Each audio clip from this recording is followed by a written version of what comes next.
Bueno, el siguiente ponente, Julio Fernández Sanguino Fernández, va a presentar la ponencia de la Primera República Española, génesis de la sucursal del Banco de España en Cáceres. Agradecerte una vez más.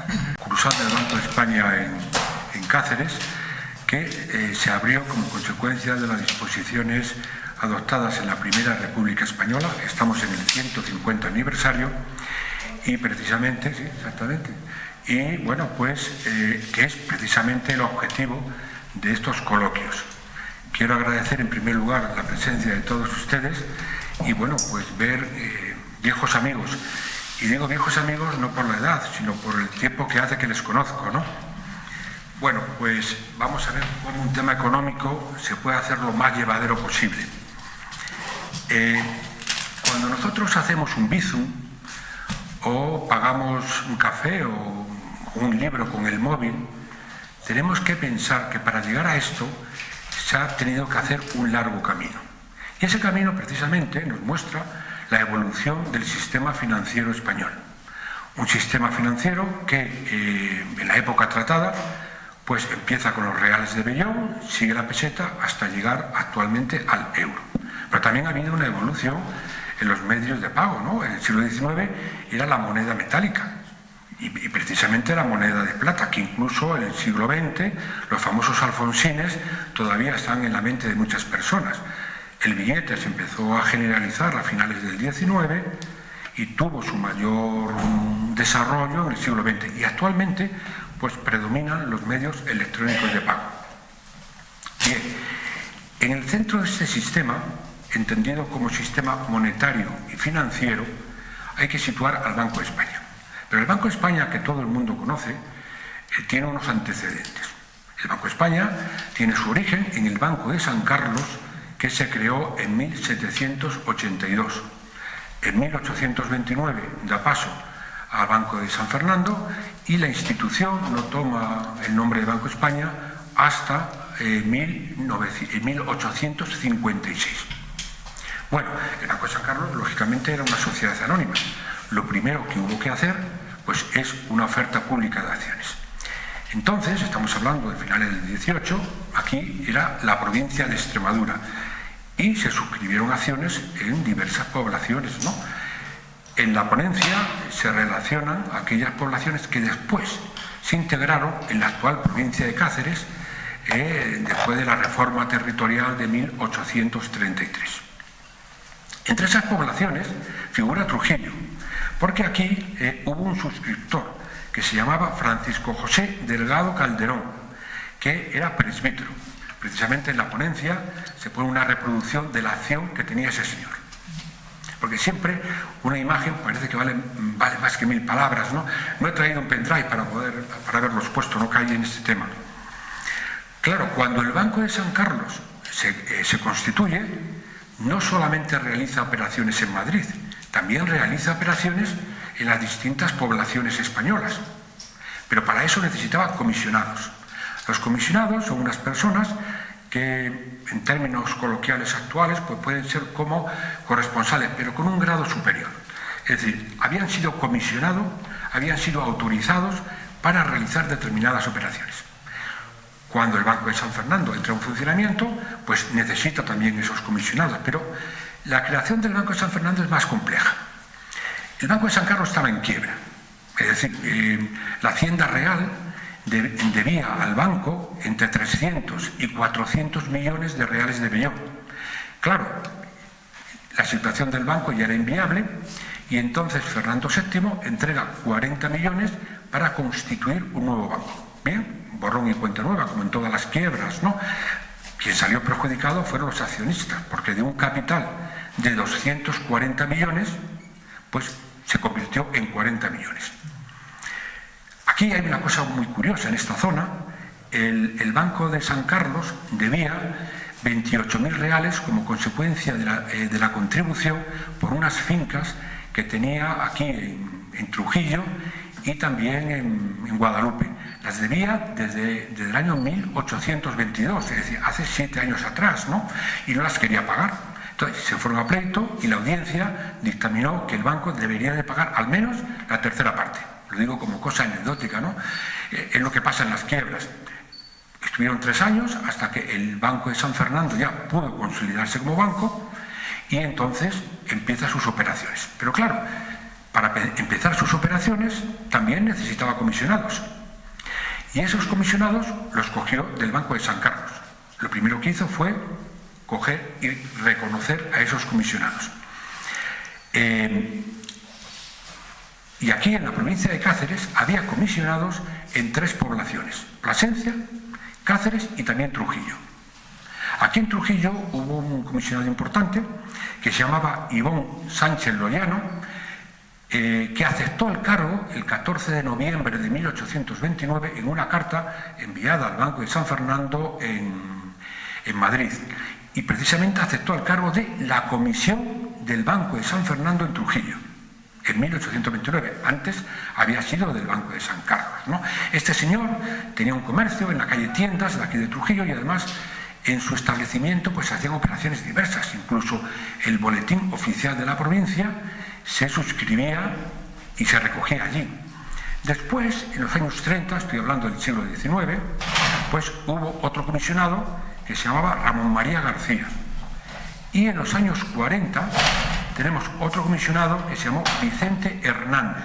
También era del comercio de Trujillo, y en su establecimiento también se hacían operaciones diversas. Por ejemplo, cuando se creó una sociedad de seguros, la Caja de Socorros Agrícola, lo cual ya muestra la evolución del sistema financiero, pues la suscripción de acciones de esa compañía se hizo en su comercio, ¿no?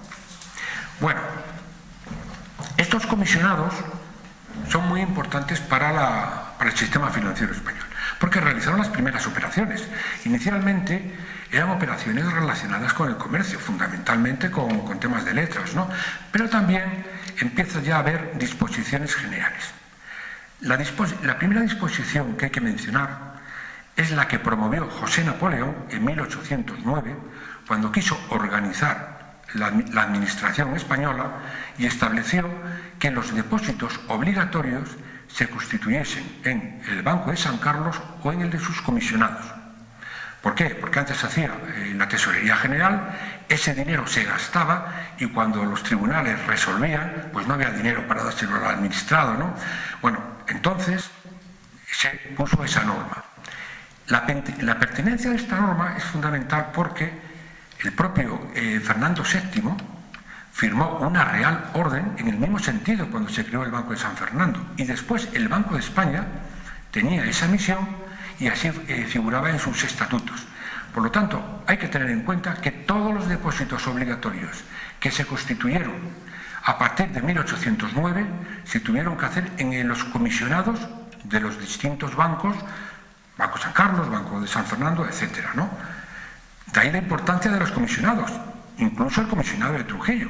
Se tenían que hacer aquí. Bueno, estamos hablando del Banco de San Fernando, y el Banco de San Fernando al final tenía la caja única del Estado. ¿Eso qué significaba? Pues que todos los ingresos y todos los pagos del Estado se tramitaban a través del Banco de San Fernando y de sus comisionados.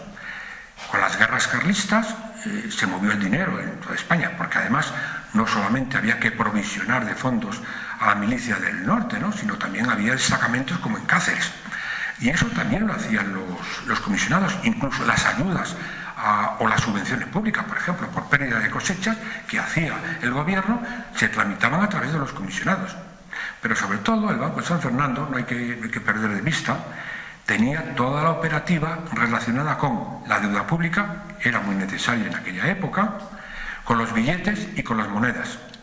Es decir, estamos hablando de las mismas operaciones que realiza el Banco de España actualmente. Eso sí, sin ordenadores, ¿no? Pero son las mismas operaciones.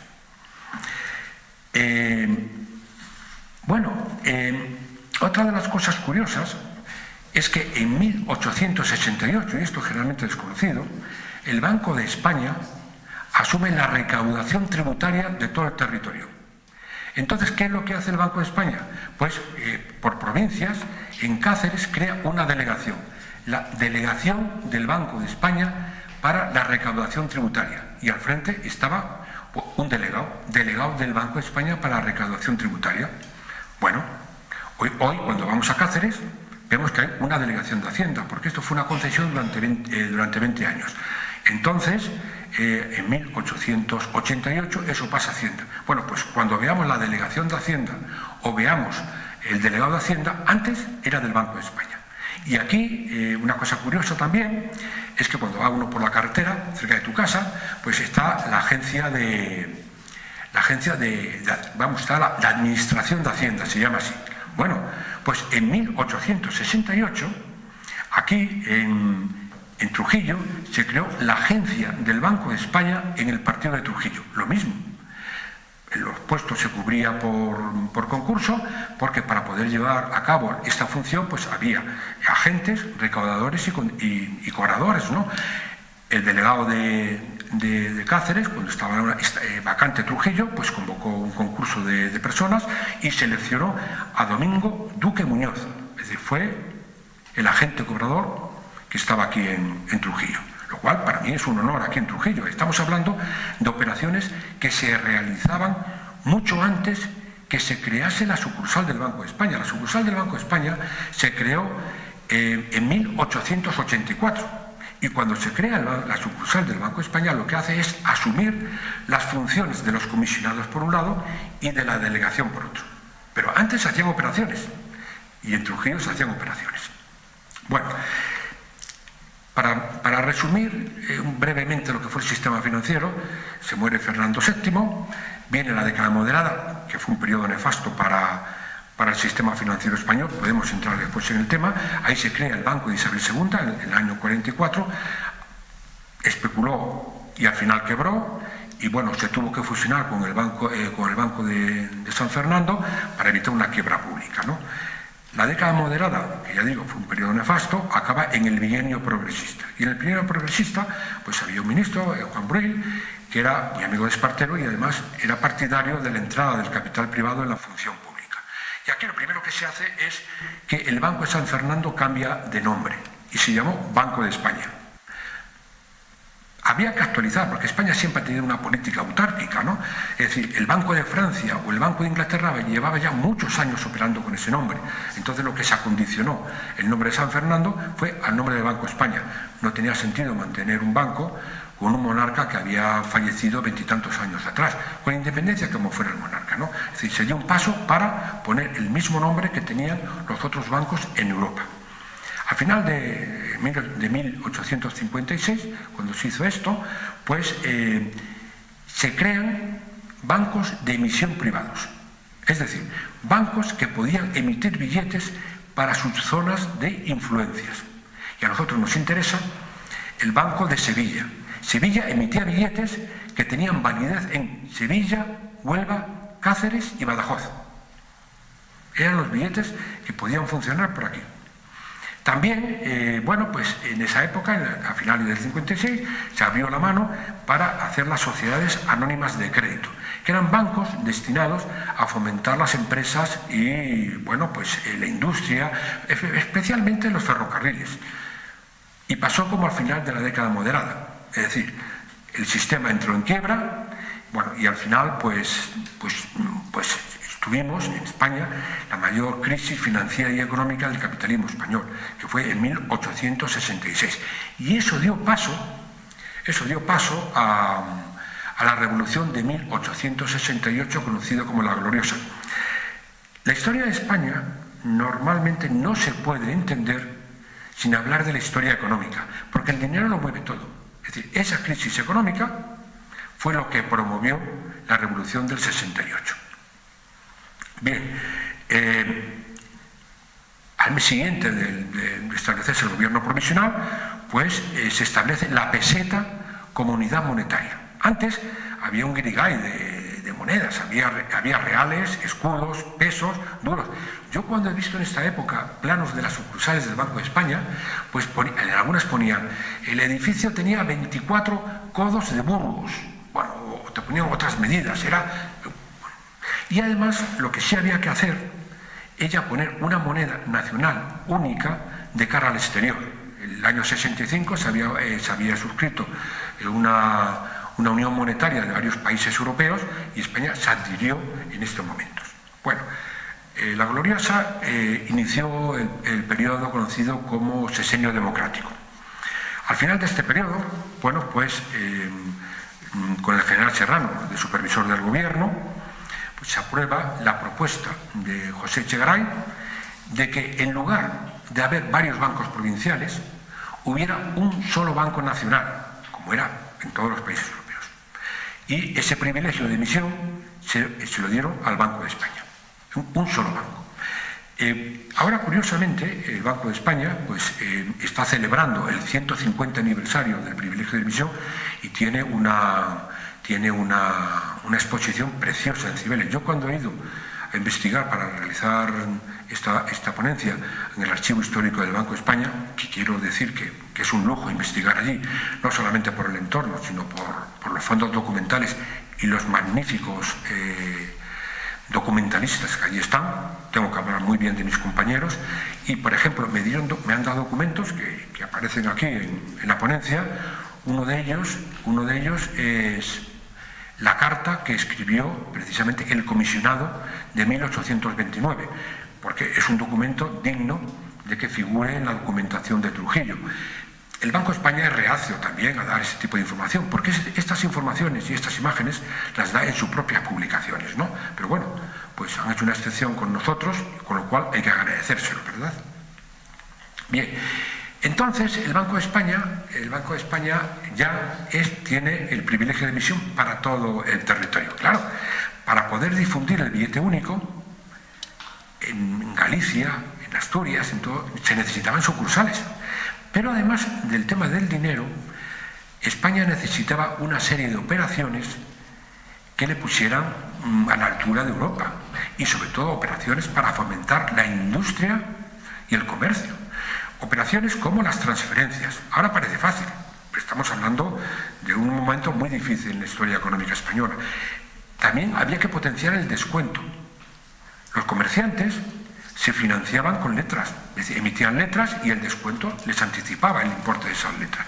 Pero sobre todo había que tener un sistema crediticio lo suficientemente potente para inyectar liquidez a la actividad productiva de la nación. Bueno, para poder hacer todo eso el Banco de España necesitaba sucursales y no las tenía. La primera opción, pues que aquellos bancos privados que podían emitir billetes, como ya no podían emitir billetes, se les dio la opción de que se convirtiesen en sucursales del Banco de España. Aceptaron todos menos dos. Y el Banco de España, hizo que en aquellos territorios que tenían carencias, pues creara nuevas sucursales. Por ejemplo, la de Badajoz se creó en 1880.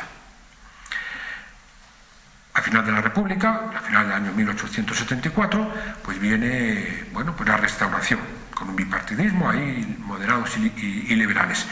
Después de la Primera República, el sistema financiero se para y se revitaliza cuando los liberales, de la mano de Mateo Sagasta, un riojano ilustre, pues se hace cargo del Consejo de Ministros.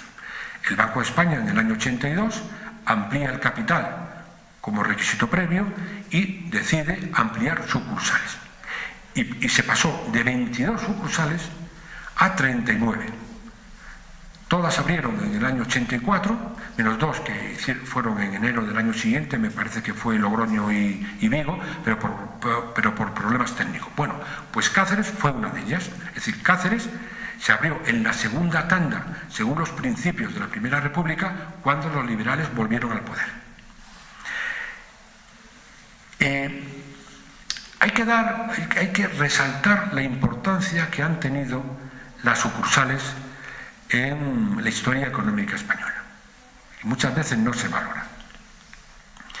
Desde el aspecto personal al económico, que todo el mundo sabe el aspecto económico, pero en el aspecto personal, la sucursal de Cáceres, por ejemplo, tenía un consejo de administración, que estaba presidido por el director, y 4 consejeros accionistas, que estos consejeros accionistas iban turnando y eran las personas más destacadas de la vida económica, de la vida social y política de la región. Y este Consejo de Administración tenía autonomía. El Banco de España era una sociedad anónima y ese Consejo de Administración tenía autonomía en Cáceres. Madrid dictaba las disposiciones generales, pero el Consejo de Administración indicaba los corresponsales que podía tener las sucursales, los límites de crédito, etc. Lo cual es importante tener un poder decisorio en temas económicos dentro de la provincia. Y también hay que resaltar que los principales comerciantes, industriales, ganaderos de la provincia tenían sus cuentas en el Banco de España. Claro, el Banco de España, y lo voy a abreviar para no aburrir con estos temas económicos, el Banco de España tenía una doble función. Por un lado tenía una función pública, que todo el mundo la conoce. Es decir, el Banco de España tenía una cuenta de caja donde se guardaba el dinero en su caja reservada que después iba a los particulares. Actualmente pues iba a través de la banca privada, ¿no? Pero el hecho de contabilizar las existencias en Cáceres nos permite ver la evolución del dinero y nos permite ver, por ejemplo, el dinero que había en momentos de crisis o cómo los billetes crecieron con la inflación.